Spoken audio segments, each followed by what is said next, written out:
Estou em apuros. Essas foram as primeiras palavras do experiente caminhante Steven Olansky quando foi pego por uma nevasca repentina. Ele não tinha ideia de que estava prestes a se tornar o protagonista de uma das situações mais angustiantes da história do trekking. Ele precisava determinar quanto tempo conseguiria resistir em um abrigo abandonado na floresta, enterrado sob a neve. Ele só tinha a veia de cavalo, esperando que fosse o suficiente. Aqui estou. Que cenários mortais uma caminhada pode lhe trazer? Como sempre, recomenda-se discrição do leitor. Com que frequência você sai para caminhar e quanto tempo você gasta nela? Se você perguntasse a excursionistas veteranos, suas respostas surpreenderiam muitos. Caminhantes experientes, por exemplo, percorrem a trilha da Divisória Continental, que chega a 4.873 quilômetros, embora muitas rotas alternativas ajustem essa distância a uma média.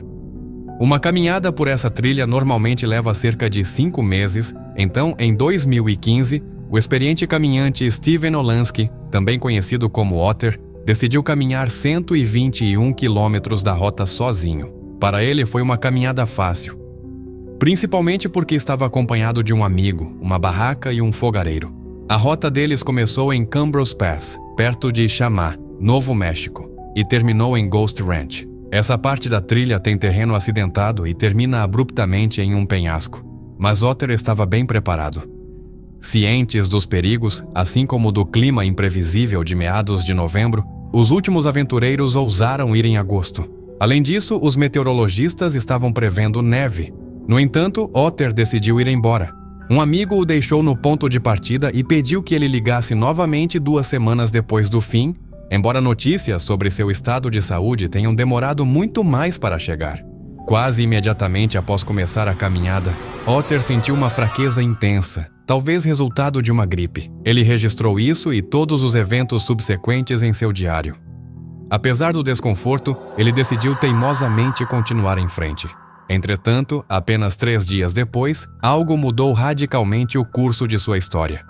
Na noite de 17 de novembro, uma tempestade excepcionalmente precoce atingiu a área, despejando mais de 30 centímetros de neve sobre os operadores locais de motos de neve. Foi uma notícia alarmante, mas para Otter foi um desastre. Suas roupas e calçados eram leves demais para aquelas condições. Então, no dia seguinte, enfraquecido pela doença e pelas baixas temperaturas, ele só conseguiu percorrer cerca de 1,6 quilômetros, em vez do planejado originalmente. Steven Olansky retornou ao acampamento ontem à noite e percebeu que estava em sérios apuros. Deixe-me confessar desde já que cometi um erro grave. Eu deveria ter voltado ou nunca ter ido embora. Naquela época do ano, o maior desafio de Otter era a falta de comunicação. Ele não tinha um dispositivo de emergência porque não tinha dinheiro para comprar um e, em uma área tão remota, seu telefone só funciona como uma câmera. Além disso, apenas alguns amigos sabiam para onde ele estava indo. Então ele só podia esperar por um milagre. Preciso de um milagre agora, mas não aconteceu. Em vez disso, Otter sofreu queimaduras de frio nos dedos dos pés e, alguns dias depois, outra tempestade o atingiu. A neve continuou a acumular-se sem parar durante uma semana inteira. Nessas circunstâncias, tudo o que ele pôde fazer foi esculpir um enorme sinal de socorro na neve, esperando atrair a atenção de um helicóptero, mas os dias se passaram e nenhum socorrista chegou. A neve continuou a aumentar e os poucos suprimentos de Otter estavam esgotados. Então, depois de 17 dias preso, ele tomou uma das decisões mais difíceis de sua vida: seguir em frente. Ele lembrou que perto de Lanas havia um acampamento e um pequeno abrigo onde ele poderia se proteger da tempestade. O velho Chance não tinha um mapa, então ele confiou apenas em sua memória e habilidades. Ele era um verdadeiro entusiasta, mas a natureza prevaleceu. Por fim, enquanto caminhava, ele se afastou demais e Otter estava prestes a cair bem no meio da floresta quando de repente viu um abrigo próximo que acabou se revelando uma tábua de salvação. Olshansky se abrigou na estrutura, se aqueceu em seu saco de dormir, acendeu o fogão e fez um chá quente. Nesse momento, o amigo do caminhante começou a ficar preocupado porque Otter não tinha ligado. Rapidamente ficou claro que Olshansky nunca havia chegado ao Ghost Ranch, então uma busca começou, mas os socorristas encontraram dificuldades imediatas. Ventos fortes e neve dificultaram a visão do ar. Contudo, eles persistiram em sua tentativa infrutífera. Mas depois de 27 dias preso, Otter começou a perder as esperanças e decidiu resolver a situação por conta própria. Ele verificou um galpão próximo e encontrou algumas placas de metal. Olshansky fez esquis com eles e decidiu partir rumo ao desconhecido. Antes disso, ele queimou o abrigo na esperança de atrair socorristas, mas deslizar em esquis caseiros na neve profunda era extremamente difícil. Otter caía com frequência, drenando sua força e calor já limitados. Então, do nada, ele ouviu o som mais esperado. Um avião de busca e salvamento se aproximando em uma área limpa. Banani gritou e agitou os braços com o que lhe restava de energia, tentando chamar a atenção do piloto. O avião passou direto por cima do caminhante e ele pensou que sua aprovação havia terminado, mas eles não conseguiram vê-lo devido à topografia difícil e ao vento. Sem energia para continuar, ele decidiu retornar para a cabana estreita, onde só conseguia caber na diagonal antes de incendiar o abrigo. Olshansky encontrou um saco de aveia de cavalo, esmagou-a com uma pedra e fez um mingau.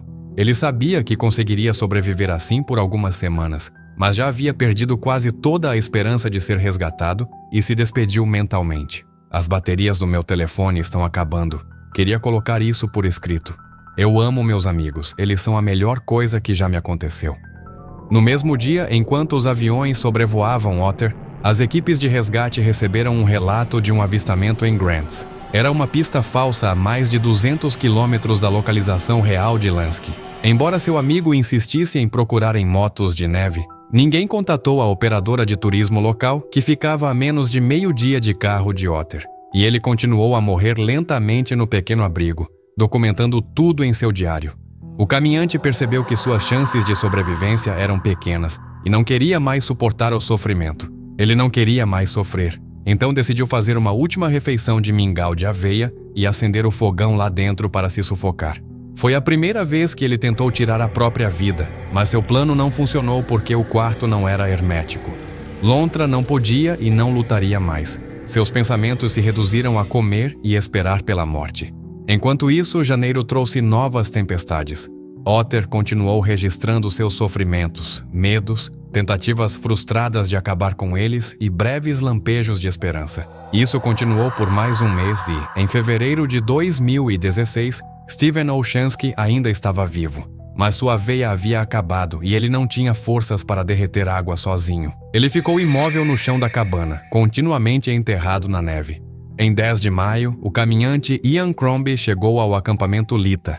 A princípio, sua atenção foi atraída para o abrigo queimado, mas então ele notou um bilhete na porta externa informando que atrás dela estava a lontra morta. Póstumamente, ele solicitou que sua morte fosse relatada e acrescentou que não era uma brincadeira. Surpreso, Crombie imediatamente interrompeu sua marcha e notificou a polícia sobre a descoberta. Após uma inspeção, eles de fato localizaram o corpo de Steven Olshansky, que suportou o horror mais extremo de todos os excursionistas. Ele era um turista habilidoso e experiente, mas a força da natureza e as circunstâncias adversas provaram ser mais poderosas. Então, que opções as pessoas menos instruídas têm? Geraldine Lar, ex-enfermeira da Força Aérea dos EFS Ashua, gostava de fazer caminhadas. Aos 66 anos, ele recebeu treinamento especializado para empreender uma caminhada desafiadora ao longo da Trilha dos Apalaches, com 3.577 quilômetros de extensão. No verão de 2013, Geraldine decidiu percorrer um pouco mais da metade da rota. A rota deles ia de Harper's Ferry, Virgínia Ocidental, até o final da trilha no Maine. A aventureira partiu com uma amiga, e seu marido deveria encontrá-los no caminho com suprimentos. Tudo estava indo conforme o planejado até 30 de junho. Naquele dia, devido a assuntos urgentes, o amigo de Geraldine, Geraldine, teve que interromper sua viagem. Então a ex-enfermeira continuou sozinha por quase um mês, encontrando outros excursionistas ao longo do caminho e ocasionalmente contatando seu marido. Mas tudo mudou na manhã de 22 de julho.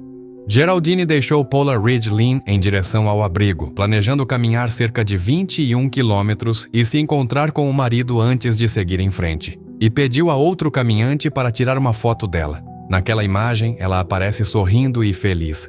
Mas a foto virou registro histórico poucas horas depois de sua caminhada. A natureza a chamou e ela saiu do caminho, mas quando tentou retornar, não conseguiu encontrar o caminho. Geraldine não conseguia acreditar. Ele percebeu como era fácil se perder. Então continuou, achando que estava indo na direção certa.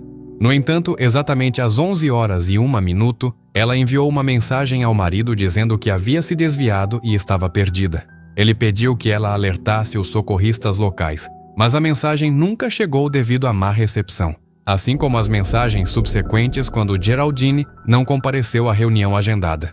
O marido dela relatou seu desaparecimento. Equipes de resgate locais interrogaram outros caminhantes, identificaram o último avistamento de Geraldine e começaram a busca. Enquanto isso, a mulher teve que sobreviver na natureza. Inicialmente, ele foi em direção a um local mais alto em busca de melhor recepção e continuou enviando mensagens, mas teve que parar para passar a noite. Ele montou sua barraca sob algumas árvores caídas para se proteger da chuva constante. No entanto, as chuvas incessantes dificultaram a tarefa. Cães farejadores não conseguiam detectar seu cheiro, e seu acampamento improvisado estava camuflado, dificultando a detecção por aviões de busca. Os dias se passaram e a ajuda não chegou. Como no caso de Steven Olansky, Geraldine mantinha um caderno no qual registrava seus pensamentos, mas, diferentemente dele, ela tinha pouca comida e água, pois seu marido deveria repor os suprimentos no dia em que ela desaparecesse. A mulher começou a se desesperar, e a cada dia que passava, sua resistência se esgotava. Em algum momento, ele pareceu se resignar a aceitar a morte. Em 6 de agosto, 2 semanas após seu desaparecimento, Geraldine enviou sua última mensagem ao marido e escreveu uma nota de despedida. Ele pediu que quem encontrasse seu corpo informasse sua família e enviasse seu diário. O último registro foi feito em 18 de agosto. Em 14 de outubro de 2015, o tenente Kevin Adams recebeu um relato de que restos humanos foram vistos em um campo de treinamento da Marinha do Sebastopol perto da Trilha dos Apalaches. O oficial imediatamente se lembrou do desaparecimento de Geraldine Lahr, que havia ocorrido 2 anos antes. Quando uma equipe especializada chegou ao local, não havia dúvidas. Seu acampamento estava destruído e seu corpo estava dentro da barraca. Pelo menos 3 grupos de resgate passaram a 90 metros do acampamento improvisado, mas não perceberam. Geraldine morreu de fome e exaustão 26 dias depois de desaparecer. Uma série de desastres naturais, fatores ambientais e erros humanos culminaram nesta tragédia. Espero que você tenha gostado dessa viagem incrível. Inscreva-se e não perca nosso próximo vídeo. Até a próxima.